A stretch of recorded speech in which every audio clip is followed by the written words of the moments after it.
So, hello everyone, good morning. Welcome back again to my channel, Philippine Expat Country Living. Very nice view here, guys. Dora ni sa amo ang place. Sabi kay ka kung ano, nice ang dagat.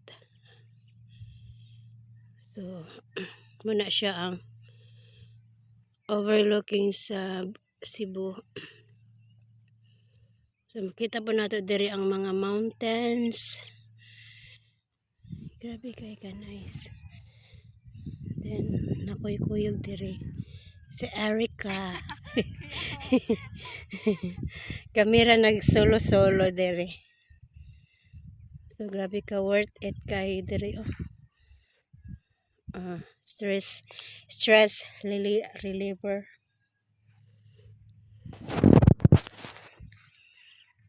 So, nice kay diri, guys. Thanks for watching. Bye for now. I'll be back later.